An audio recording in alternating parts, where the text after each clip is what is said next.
নমস্কার, শুভ সন্ধ্যা। পজিটিভ বার্তার পর্দায় আপনাদের সকলকে স্বাগত। আজকে আমাদের ডাকে এসে সাড়া দিয়েছেন ত্রিপুরার রাজ্যের একজন বিশিষ্ট অভিজ্ঞ ফটোগ্রাফার এবং ভারত সরকারের অধীনে এজি অফিসের একজন সিনিয়র অফিসার। তো আজকে আমাদের মাঝে উপস্থিত হয়েছেন পার্থসারথী চক্রবর্তী। নমস্কার। নমস্কার। নমস্কার দাদা, আপনাকে পজিটিভ বার্তার পর্দায় অনেক অনেক স্বাগত। ধন্যবাদ। প্রথমেই জানতে চাইব যে আপনি একজন অভিজ্ঞ ফটোগ্রাফার, আপনি ফটোগ্রাফি শুরু করেছেন কবে থেকে? আসলে ফটোগ্রাফিটা আমার শুরু হয় 1996 সাল থেকে। অনেকদিন হলো। ব্যাপারটা যা হয়, ফটোগ্রাফির নেশাটা আমার অনেক আগে থেকেই শুরু হয়েছিল। আমার জামাইবাবু, তাকে দেখে তিনি ছবি তুলতেন, কিন্তু ছাত্রাবস্থায় তো আর ক্যামেরা কেনার মতো টাকা পয়সা জোগাড় করতে পারিনি। পরবর্তীকালে চাকরি পাওয়ার পর টাকা জমিয়ে ক্যামেরা কিনেছিলাম প্রথম, সেটা 1996 সাল। তখন থেকে আমার ফটোগ্রাফির যাত্রা শুরু। আচ্ছা, আপনি যে মানে কেমন ফটোগ্রাফি করুন? এটা সময়ে সময়ে এটা বদলে গেছে। আচ্ছা। যেমন শুরুর দিকে তো যা পেতাম তাই তুলতাম, ছাগলছানা ঘাস খাচ্ছে তা থেকে শুরু করে যাই পাই। পরবর্তীকালে ওই সময়টাতেই ধীরে ধীরে আমার একটু ইনসেক্ট ফটোগ্রাফির প্রতি আগ্রহটা জেগেছিল। খুব ইনসেক্ট ফটোগ্রাফি করতাম, বা ছোট্ট জিনিস, যেটা ছোট্ট একটা ফুল, ছোট্ট একটা পোকা, তাদের মধ্যে যে কি অপরূপ সৌন্দর্য লুকিয়ে আছে, সেগুলি ছবি না তুললে আমরা তো সেভাবে দেখতেই পারতাম না। সঙ্গে ল্যান্ডস্কেপ আর পোর্ট্রেটটা ছিল। পরবর্তীকালে ধীরে ধীরে ইনসেক্ট ফটোগ্রাফিটা বদলে যায় বার্ডসের প্রতি। তো তখন থেকে আস্তে আস্তে পাখিতে কনভার্ট করে আমার আগ্রহ। এখন বেশিরভাগ তো পাখির ছবি তুলি, সঙ্গে অন্যান্য ওয়াইল্ড লাইফ বা পোর্ট্রেট যেগুলি আছে সেগুলি মাঝে মাঝে করি। আচ্ছা আচ্ছা, আপনি যে পাখি এবং বন্য প্রাণীর যে ছবি তোলেন, তার মধ্যে বিশেষ মুহূর্ত বা অভিজ্ঞতার কথা যদি আপনি একটু আমাদের জানান। আসলে কোন মুহূর্তটার ফটো আপনি তুলতে বেশি ভালোবাসেন? এইটা একটা খুব সুন্দর প্রশ্ন, কিন্তু এর উত্তরটা মানে খুব সীমিত নয়। এটি একটি সরল এক কথায় উত্তর দেওয়ার মতো নয়, একটি জটিল ব্যাপার। আমার তো সবচেয়ে ভালো লাগে যখন একটা নতুন কিছুর ছবি তুলি, যেটা সবসময় আগ্রহ, এটা নতুন পাখি যেটা আমি আগে কোনোদিন দেখিনি বা ছবি তুলতে পারিনি, সেটা সবচেয়ে ভালো লাগে। আর আরেকটা জিনিসও ভালো লাগে, পাখি আপনারা বুঝতেই পারছেন, সে খুব একটা কাছে যেতে দেবে না, দূর থেকে উড়ে পালায়। আর এটা এখনো ঘটনা, আমি যদি কাছাকাছি যেতে পারি তখন যতটা ভালো ছবি তুলতে পারবো, অনেকটা দূর থেকে কিন্তু পারবো না। তো সেকেন্ড ভালো লাগা থাকে কোনো একটা ছবি যদি একটু কাছে গিয়ে তুলতে পারি কোনো পাখির, যাতে ছবিটার ডিটেলসটা অনেক ভালো দেখা যায়। তো এই দুটো জিনিসই আমার সবচেয়ে বেশি আগ্রহ লাগে। আচ্ছা আচ্ছা, আপনি তো লেখালেখিও করেন। হ্যাঁ। ওনার লেখা 4টি বই আজকে প্রকাশিত হয়েছে। ওনার লেখা 2টি বই হচ্ছে গল্প গ্রন্থ, আর 2টি বই হয়েছে পাখির ছবির বই। তো দাদার কাছ থেকে জেনে নেব এগুলো সম্বন্ধে। আমার বই, প্রথম যে বইটা বেরোয় এটা একটি গল্পের বই। 2016 সালে, 2015 সের দিকে বা 16 শুরুতে, সেটা আনন্দলেখন। বইটি ছিল আসলে জীবন থেকে নেয়া বিভিন্ন যে হাসির ঘটনাগুলো ঘটে আমাদের জীবনে, মানে জীবনের অভিজ্ঞতা দিয়ে সেই বই লেখা। আমার জীবনে বা আমার বন্ধুদের জীবনে, তাদের থেকে শুনেছি। আমাদের একটু খেয়াল করলে দেখবো আমাদের জীবনে প্রচুর হাস্যকর ঘটনা ঘটে, সেগুলিকে জড়ো করেই আমি 54টা গল্প লিখেছিলাম। একটু গল্পের খাতিরে তো একটু মানে রং চড়াতে হয়, তাছাড়া বাকি মানে ঘটনাটা কিন্তু একদম বাস্তব ঘটেছে জীবনে। তো এই নিয়ে প্রথম বই বেরোলো। আর গল্পের আরেকটা বই বেরিয়েছে, লাবণ্যময়ীর লাল জুতো অন্যান্য গল্প, সেটা গতবারের আগের বার। আর 2019-এ আর গতবার 2টো বই বেরিয়েছে যেগুলো পাখির ছবি নিয়ে। আচ্ছা, প্রথমটা ছিল ত্রিপুরার পাখি, আর গতবার যেটা বেরোলো সেটা গুয়াহাটি থেকে। বাকিগুলো ত্রিপুরা থেকে বেরিয়েছে। গুয়াহাটি থেকে যেটা বেরিয়েছে সেটার নাম ছিল পার্থসারথীর পাখির দেশে। সেটা একটি কফি টেবিল বুক। আচ্ছা আচ্ছা, দাদা আপনার ভবিষ্যৎ পরিকল্পনা কি? মানে এই লেখালেখি বা আপনার ফটোগ্রাফি নিয়ে ভবিষ্যৎ পরিকল্পনা? আসলে ওই রকম প্ল্যান করে কিছু করি না, সেটা আমার হয়ও না। যখন যেমন তখন তেমন, ভালো লাগাগুলো যেদিকে বেশি ঝুঁকে যায় সেই কাজগুলি করতে থাকি। সুতরাং ওইভাবে আমি কোনো প্ল্যান তো করিনি।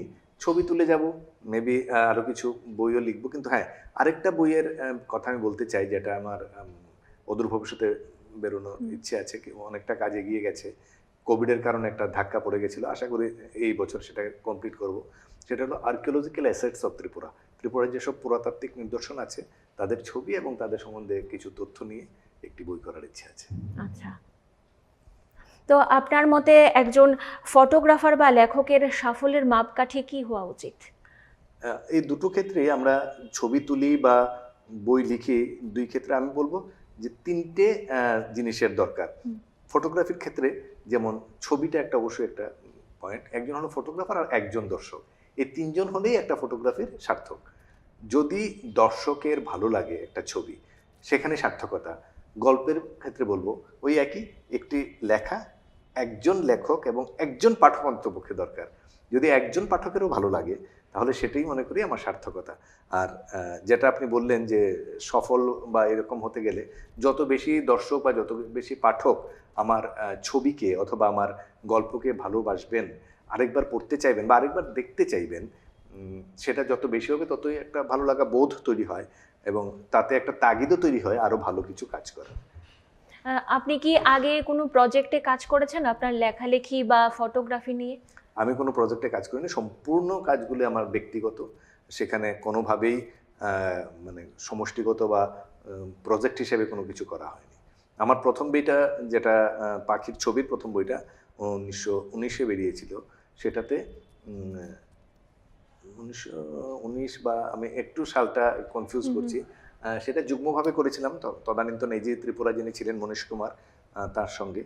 আর নাইলে যেগুলি করছি আমি একাই করছি, বা আমাদের ছোট্ট একটা দল আছে, আমরা ছবি তুলতে যাই, কিন্তু ওই রকম কোনো প্রজেক্ট হিসেবে কোনো কাজ নয়। আমরা একটা জিনিস চাইছি, ত্রিপুরার পাখিদের যে ইতিহাস সেগুলো ছবি সহ আগে কোথাও লিপিবদ্ধ হয়নি। কেউ কেউ এর আগে কাজ করেছেন, কোনো চেকলিস্ট যাকে বলে, ছবির মানে কি কি পাখি পাওয়া যায় বা যেতে পারে তার লিস্ট তৈরি করেছেন, কিন্তু ছবি সহ একদম পাখির কাজ আমরা করি। তার জন্য একটা বই বেরিয়েছে, যখন বই বেরিয়েছিল তার থেকে এখন তো অনেক বেশি বেড়ে গেছে। যেমন গত 2 মাসে আমরা এমন 6টা পাখি পেয়েছি ত্রিপুরা যেগুলো আগে আমরা ছবি তুলতে পারিনি।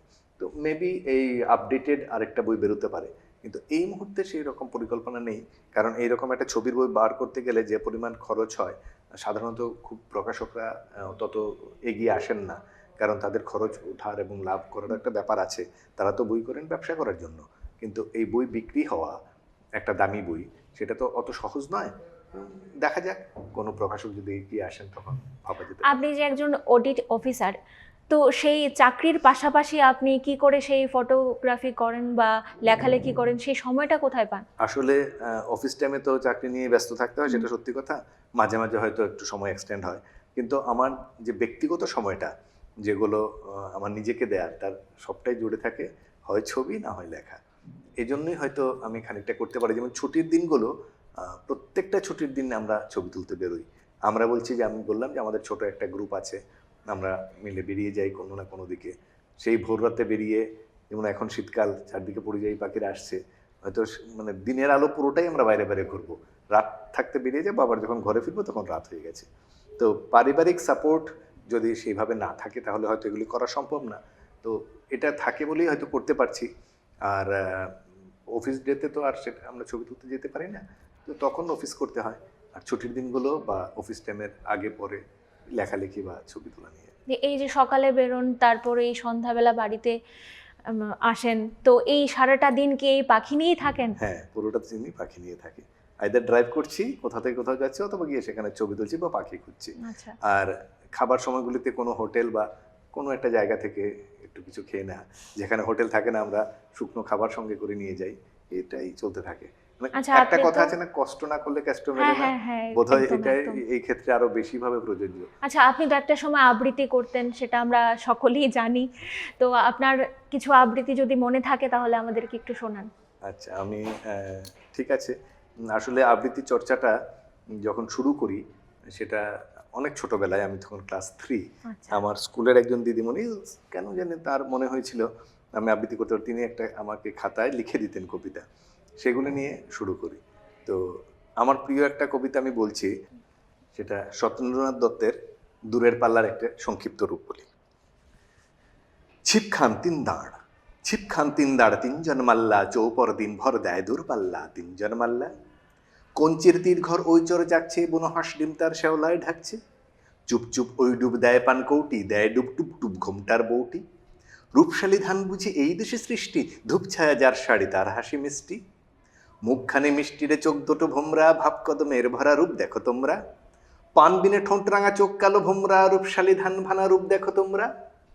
পান সুপারি এইখানেতে শঙ্কা ভারী, পাঁচ পেরেড়ি সিন্নি মেনে চল রে টেনে, বইঠা হেনে বক্স মুখে সামনে ঝুঁকে, বাঁয়ে বাঁচিয়ে ডাইনে রুখে, বুক দে টানো বইঠা হানো, 717 কোপ কোপানো।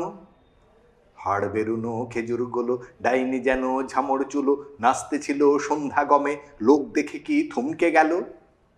জমজমাটে যাকে ক্রমে রাত্রি এলো। ঝাপসা আলোয় চরের ভিতে ফিরছে কারা মাছের পাছে, পীর বদরের কুদ্রতিতে নৌকো বাঁধা হিজল গাছে। লক লক সর্বণ বক্তায় মগ্ন, চুপচাপ চারদিক সন্ধ্যার লগ্ন। চারদিক নিঃসাড় ঘোর ঘোর রাত্রি, ছিপখান 3 দাঁড় 4 জন যাত্রী। জড়ায়ে ঝাঁঝিদারের মুখে, ঝাউয়ের বিথি হাওয়ায় ঝুঁকে, ঝিমায় বুঝে ঝিঁঝির গানে, স্বপন পানে পরাণ টানে। তারায় ভরা আকাশ কি ভুলোয় পেয়ে ধুলোর পরে, লুটিয়ে পড়ল আচম্বিতে কুহক মোহ মন্ত্র ভরে। কেবল তারা শেষের শিরে মানিক পারা, হিসাব নাহি সংখ্যা নাহি, কেবল তারা যেথায় চাহি, কোথায় এলো নৌকোখানা। তারার ঝড়ে হইরে কানা, পথ ভুলে কি এই তিমিরে, নৌকো চলে আকাশ চিড়ে। আর জোরদের ঘন্টা, টান ফাই টান সব নেই উৎকণ্ঠা। চাপ শেওলার দ্বীপ সব সার বৈঠার গায়ে সেই দ্বীপ সব নড়ছে, ভিলবিলে হাসতা জল গায়ে চড়ছে। ওই মেঘ জমছে, চল ভাই সমঝে, গাও গান দাও শীষ, বকশিস। খুব জোর ডুব জল, বয়স্র ঝিরঝির, নেই ঢেউ কল্লোল, নয় দূর নয় তীর, নেই শঙ্কা চল সব ফুর্তি, বকশিস টঙ্কা বকশিস ফুর্তি। ঘোর ঘোর সন্ধ্যায় ঝাউ গাছ দুলছে, ঢোল কলমের ফুল তন্দ্রায় দুলছে। 3 জন মাল্লা চৌপর দিন ভর, দেয় দূর পাল্লা। 3 জন মাল্লা চৌপর দিন ভর, দেয় দূর পাল্লা। 3 জন মাল্লা চৌপর দিন ভর, দেয় দূর পাল্লা। কবিতাটা আসলে অনেক বড়, কিন্তু আমি একটু কমিয়ে করলাম। খুব ভালো লাগলো। আপনার স্বরচিত কোনো কবিতা কি আছে? আছে, সেটা বলবো? হ্যাঁ বলুন। এটা অনেকদিন আগের লেখা, কিন্তু আমার বেশ ভালো লাগার একটা কবিতা। কবিতাটির নাম যখন আমি একা। বুদবুদের মতো উঠেই ভেঙে যাচ্ছে চিন্তাগুলো, ঠিক দানা বাঁধছে না, গেঁথে থাকছে না। একা একা বসে আছি দুপুর বিকেলের মাঝে। আরও একজন একা, কিন্তু প্রচণ্ড ব্যস্ত, গাছে বসে তার ঠোঁটটি ডালে ঘষছে একটা কালো কাক। হয়তো ভবিষ্যতে শিকারকে খুব জোরে একটা আঘাত দিতে চায়, একটি ঘায়েই তাকে পরপারে পাঠিয়ে দিতে চায়। আমি এই কথাটাই ভেবে ভেবে এতক্ষণ কাটিয়ে দিলাম যে এখন আমি কি ভাববো। দূর হতে ছুটে এসেছে একটা কাঠবেড়ালি, এসেই দৌড়াদৌড়ি এডাল সেডাল, কিচকিচ শব্দে নিস্তব্ধতা ছত্রখান, যেন কত ব্যস্ত। আমি শুধু ভাবছি যে এখন আমি কি ভাববো। দূর হতে ভেসে আসছে একটা টিউবওয়েলের শব্দ, কোনো ব্যস্ত গৃহবধূর কর্মমুখর দিনের বার্তা নিয়ে। আমি শুধু ভাবছি যে এখন আমি কি ভাববো। কাকটা এইমাত্র উড়ে গেল, কাঠবেড়ালিটাকেও খুঁজে পাচ্ছি না, কলের শব্দও নেই, কিন্তু আমারই ভাবা হলো না যে এখন আমি কি ভাববো। বাহ, আচ্ছা, আপনাকে তো একটা সময় আকাশবাণী এবং দূরদর্শনে আমরা উপস্থাপক, একজন ঘোষক হিসাবে সবসময় দেখে এসেছি, তো সেটা থেকে আপনি এখন সরে এসেছেন। তার একটি মূল কারণ অবশ্যই আমার পেশাগত জগতে যা হয়, অফিস যতটা একটু উপর দিকে তুলতে থাকে তত ব্যক্তিগত সময়গুলোকে কেটে নেয়, আর ধীরে ধীরে আমার সেই পাখির প্রতি আগ্রহ বাড়তে থাকে। এই দুটো কারণেই মূলত এখন আর ওইগুলিতে যাওয়ার মতো ততটা সময় পাই না, ততটা কি পাই না। আপনি তো একজন বাচিক শিল্পী, সেই বাচিক শিল্পীটাকে নিয়ে আপনি কতটুক যেতে চাইছেন, বা এখন কেন সেটা থেকে আস্তে আস্তে সরে যাচ্ছেন, সেটা যদি আপনাদেরকে একটু। আসল কথা, এই সবগুলোকে ম্যানেজ করার মতো সময়ের অভাব। আচ্ছা। কিন্তু যখন কোভিড কাল চলছিল, আমরা সবাই ঘর বন্দি ছিলাম, ওইগুলো কিন্তু আমাকে খুব বাঁচিয়ে রেখেছিল, মানে মনটাকে অতটা দুর্বল হতে দেয়নি। আমি ঘরে বসে বসেই পুরনো কবিতা যেগুলো হারিয়ে গেছে বা হারিয়ে যাচ্ছে, আমরা ছোটবেলায় পড়েছি হয়তো, এগুলি নিয়ে স্মৃতির পাতা থেকে বলে একটা সিরিজ করা শুরু করেছিলাম। ওই পুরনো কবিতাগুলোকে নেট ঘেটে ঘেটে উদ্ধার করে তার পূর্ণ রূপ বা তার অরিজিনাল রূপটা বার করে সেগুলি আবৃত্তি করে ভিডিও বানিয়ে বানিয়ে ছোট ছোট আমি বিভিন্ন সামাজিক মাধ্যমে দিতাম। তো ওই সময়টা কিন্তু এইটাই আমাকে ওই বেঁচে থাকার প্রেরণাগুলি জুগিয়েছিল। আমি নিজেও দুবার কোভিড আক্রান্ত হয়েছি, আর তাছাড়া চারদিকে সব এত নেগেটিভ ভাইব চলছিল। সেই সময় নিজেকে তরতাজা রাখার একটি উপায় কিন্তু আমার সেই বাচিক শিল্প ব্যাপারটা দ্বারাই করতে পারছিলাম। কারণ তখন তো বেরোতে পারতাম না যে পাখির ছবি তুলবো বা কোনো কিছুর ছবি তুলবো, সুতরাং ঘরে বসে বা বাড়িতেই যতটুকু হয় ততটুকু করে করেও নিজেকে চাঙ্গা রাখার একটা কাজ করছিলাম। আর যখন আবার বেরোতে শুরু করলাম ছবি নিয়ে, একটু আগেই আমি যেটা বললাম, আপনিও বললেন যেটা, যে সেই সারাদিন ওইখানেই কেটে যায়। আর ছবি তুলে আনাই তো নয়, এনে এগুলি দেখা, ঝাড়াই বাছাই করা, প্রয়োজন মতো এডিট করা, এগুলিতে প্রচুর সময় যায়। তারপরে আর খুব একটা সময় থাকে না অন্য কিছু করার। আর সময় পেলেই তো আবার একটু লেখালেখির ব্যাপারটাও চলে আসে। এই জন্য হয়তো একটু ধামাচাপা পড়ে আছে, কিন্তু তার মানে এই নয় যে চিরদিন চাপা থাকবে। যখন ছবি তুলতে যেতে পারবো না বা সেভাবে হবে না, তখন আবার এটাকে জাগিয়ে তোলার ইচ্ছে থাকবে। আচ্ছা, আপনার ফটোগ্রাফি বা এই লেখালেখি নিয়ে কি সামনে কোনো প্রজেক্টে কাজ করার ইচ্ছে আছে? প্রজেক্ট হিসেবে যদি বলেন, সেভাবে তো কোনো কিছু নেই, কিন্তু আমি যেটা বললাম, আমার আরেকটা বই করার ইচ্ছে আছে আর্কিওলজিক্যাল অ্যাসেটস অফ ত্রিপুরা নিয়ে। তো তার জন্য আরও কিছু ছবি তোলা বাকি রয়ে গেছে। আমার ম্যাক্সিমাম তোলা হয়ে গেছে। সে বিশেষ ধরনের লেন্স ইউজ করে সেই আর্কিওলজির ছবিগুলো আমি নিয়েছি, যাতে ডিস্টোর্ড না হয়। তো দেখা যাক সেটা কতটুকু এগোতে পারে। আর তাছাড়া আমি একটা জিনিস চাইছি, আমি বা আমাদের সেই ছোট গ্রুপটা, ত্রিপুরাতে যত ধরনের পাখির রেকর্ড আছে তার সবগুলোর অন্তপক্ষে একটা করে হলে যেন আমরা ছবি তুলে নিতে পারি। তাতে অনেক সময় একটা স্পিসিসের সাবস্পিসিসও দেখা যায়। এমন জরুরি না যে এইখানে আমরা যে সাবস্পিসিসটা দেখবো, আমরা ওয়েস্ট বেঙ্গল বা দূরে কোথাও গেলে একই জিনিস দেখবো। তো তার কি তফাৎ হতে পারে, একটা ছবি থাকলে যেভাবে পুঙ্খানুপুঙ্খভাবে সেগুলি জানা যায়, এটা করার জন্যই আমাদের একটা আগ্রহ। এখন পর্যন্ত ত্রিপুরাতে আজকের দিনে 417টা স্পিসিস কোনো না কোনো সময় দেখা গেছে। তো আমাদের টার্গেট ওইটাই, 417টা পাখির ছবি যদি আমরা তুলে নিতে পারি। আপনারা তো ফটো তুলেন, তার জন্য এগুলো দেখতে পারেন, আমরা তো এগুলো জানিই না যে এতগুলো আছে, মানে আমরা ভাবতেই পারি না। এটা আমারও কিন্তু ছিল, যখন মানে অনেক পাখি, অনেক বন্যপ্রাণী কিন্তু আজকে আমাদের কাছে বিলুপ্ত প্রায়। হ্যাঁ, সত্যি তাই। যেটা বলছিলাম, মানে আমরা জানিও না ওদের সম্বন্ধে, আমরা মানে কোনোদিন পড়াশোনাও করিনি এগুলো নিয়ে, বা দেখিও নি নিজের চোখে। সত্যি তাই। আমার তোলা ত্রিপুরা থেকে এমন দুটো প্রজাতির পাখি আছে যেগুলোকে ক্রিটিক্যালি এন্ডেঞ্জার্ড বলা হচ্ছে, মানে তারপরে সেটা প্রকৃতি থেকে বিলুপ্ত হয়ে যাবে, তার থেকে যদি আরেকটু খারাপ হয়। তার মধ্যে একটা বাংলা শকুন আর একটা ইয়েলো ব্রেস্টেড বান্টিং, এটা বলে। এই দুটো পাখি আমরা ছবি তুলেছি, যেগুলো খুবই মারাত্মক অবস্থায় আছে। শকুন নিয়ে তো অনেক কাজ হচ্ছে অনেকখানে, তাদেরকে আবার কিভাবে তাদের প্রজন্ম বৃদ্ধি করা যায় তার জন্য অনেক ব্রিডিং সেন্টার তৈরি হয়েছে অনেক জায়গাতে। এই জন্য হয়তো সেটা এখনো বিলুপ্ত হয়ে যায়নি, কিন্তু বান্টিং নিয়ে এরকম কিছু হয়েছে বলে আমি এখনো জানি না। কিন্তু এগুলির প্রতি যদি আমরা ওয়াকিবহাল না হই, তাহলে সত্যিই হারিয়ে যাবে, এটা সত্যি তাই। তো হারিয়ে যাওয়ার আগে আমাদের এই ছবিগুলোর মাধ্যমে যদি আমরা যেগুলি সামাজিক মাধ্যমে দিই, তার থেকে যদি একটা বার্তা যেতে পারে সাধারণ মানুষের কাছে। কারণ সাধারণ মানুষ যদি উদ্যোগী না হয়, কোনো সরকার বা কোনো সংস্থা এককভাবে কিছুই করতে পারবে না। যে যদি উদ্যোগী হয়ে বা ওই তথ্যটা যদি তাদের মাথায় যায় যে এগুলো আমরা যদি একটু সচেতন না হই, এগুলো একদমই বিলুপ্ত হয়ে যাবে প্রকৃতি থেকে, সেটা জনসচেতনতাটা একটা প্রচণ্ড জরুরি দরকার। কারণ আপনার হয়তো জানা আছে, বছর 2-3 বছর আগে এমন এক শীতকালে জানুয়ারি মাসে উদয়পুরের একটা বিস্তীর্ণ অঞ্চলে কীটনাশক দিয়ে প্রায় 350 পাখিকে মেরে ফেলা হয়েছিল। বেগুনি কালেম তার মধ্যে ম্যাক্সিমাম। তো আমাদের একটা আশঙ্কা ছিল হয়তো এই পাখিগুলো আর ত্রিপুরাতে কোনোদিন আসবে না। অল্প কিছু সংখ্যক সেখানে থেকে যায়, কিন্তু শীতকালে সেগুলো প্রচুর সংখ্যায় আসে। তো আমাদের সৌভাগ্য এখনো সেটা সেভাবে মানে ওরা এখনো জায়গাটা থেকে মুখ ফিরিয়ে নেয়নি। আরেকটা পাখি 2012 সালে, এটাকে বলে আমুর ফ্যালকন, সেটা চীনের উত্তর দিক থেকে বা সাইবেরিয়ার আমুর বলে একটা অঞ্চল আছে, এক নদী, তার অববাহিকা থেকে পুরো উড়ে যায় আমাদের এখানে শুধু কিছুদিনের জন্য, 10-15 দিনের জন্য আসে। নাগাল্যান্ড হয়ে, ত্রিপুরা হয়ে, শ্রীলঙ্কা হয়ে এগুলি চলে যায় সাউথ আফ্রিকার দিকে। তো এই পাখিগুলো প্রায় 1,20,000 পাখিকে মেরে ফেলা হয়েছিল নাগাল্যান্ডে। তারপর সেখানকার সরকার, সেখানকার স্বেচ্ছাসেবী সংগঠনগুলো উদ্যোগী হয়ে সাধারণ মানুষকে এতটা বুঝিয়েছে, এখনো হয়তো চোরাগোপ্তা মারে, কিন্তু এরকম ম্যাসাকার আর হয় না।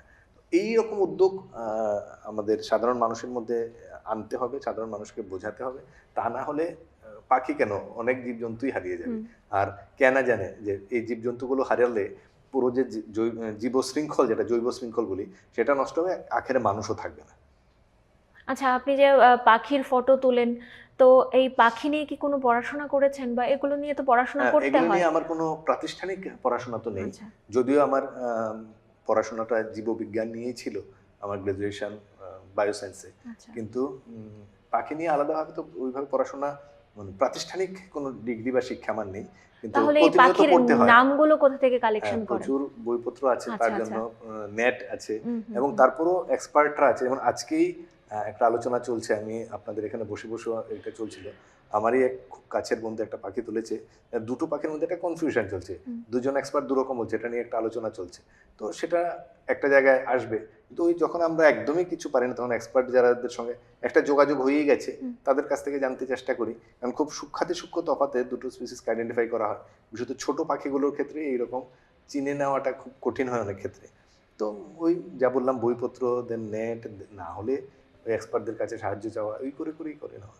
পাখি নিয়ে কিছু একটা বলুন, বলে এই অনুষ্ঠান শেষ করুন। আচ্ছা, পাখি নিয়ে একটা জিনিস বলি। আমরা না এখানে যারা থাকি আমরা জানি যে পরিযায়ী পাখি, আপনাকে জিজ্ঞেস করি, দেখুন খুব মজার একটা তথ্য বেরোবে। পরিযায়ী পাখিরা কখন আসে আমাদের এখানে, মানে কোন ঋতুতে বলুন, আপনার কি মনে হয়? ম্যাক্সিমাম মানুষজন কিন্তু শীতকালে আসে। হ্যাঁ, শীতকালে। এবং কলেস্টিলা বা এই লেকগুলোতে যে হাঁসগুলোকে আমরা দেখি, আমরা বলি সেগুলো বালি হাঁস। এই দুটো তথ্যই ভুল। আচ্ছা। পরিযায়ী পাখি গরমেও আসে, এবং যে হাঁসগুলোকে আমরা দেখি আমরা জানি যে কলেস্টিলা, শীতকাল বা বসন্তকালের একটা মাঝামাঝি সময়টাতে দেখা যায়। দেখছি এগুলো বেশি দেখি, হ্যাঁ, কিন্তু হ্যাঁ, হ্যাঁ। গ্রীষ্মকালেও পরিযায়ী পাখি আসে। আচ্ছা। অন্তত দু ধরনের গ্রীষ্মকালীন পরিযায়ী পাখি আমরা ছবি তুলেছি, একটা নাম বললে আপনি চিনবেন। তার আগে একটু বলে নিচ্ছি যে পাখিগুলোকে আমরা কলেস্টিলা বা আমাদের শহরের আশেপাশে জলাশয়গুলিতে প্রচুর পরিমাণে শীতকালে আসতে দেখি, সেগুলো একটাও বালি হাঁস নয়, এগুলিকে বলা হয় সরালি বা ছোট সরালি। বালি হাঁস দেখতে সম্পূর্ণ অন্যরকম। বালি হাঁস কিন্তু সারা বছরই আমাদের ত্রিপুরাতে থাকে। আর যে কথাটা বলছিলাম যে গ্রীষ্মকালীন পরিযায়ী, চাতক পাখির নাম শুনেছেন, সবাই জানে আমরা। চাতক পাখি কিন্তু আমাদের এখানে গ্রীষ্ম বা বর্ষাকালেই শুধু আসে, শীতকালে আসে না, এবং সারা বছর থাকেও না। সুতরাং চাতক পাখিকে আমরা গ্রীষ্মকালীন পরিযায়ী পাখি ত্রিপুরার জন্য বলতেই পারি। এছাড়া আরও কিছু আছে, খুব সুন্দর একটা পাখি দেখতে, সেটাকে খয়রা পাক পাপিয়া বলে। সেটাও কিন্তু শুধুমাত্র গ্রীষ্মকালে এবং বর্ষাকালেই দেখা যায়, অন্য এই শীতকালে এদেরকে দেখা যায় না। সুতরাং পরিযায়ী পাখি মানেই শীতকাল, আর পরিযায়ী পাখি মানেই বালি হাঁস, এই দুটো তথ্যই কিন্তু ঠিক না। এই কথাটাই বললাম সবাইকে। বাহ, দারুণ একটা তথ্য উনি তুলে ধরলেন। খুব ভালো লাগলো। আজকে আমাদের অনুষ্ঠান এই পর্যন্তই। পরবর্তী সমস্ত অনুষ্ঠান দেখতে চোখ রাখুন পজিটিভ বার্তার পর্দায়। নমস্কার, শুভরাত্রি। নমস্কার।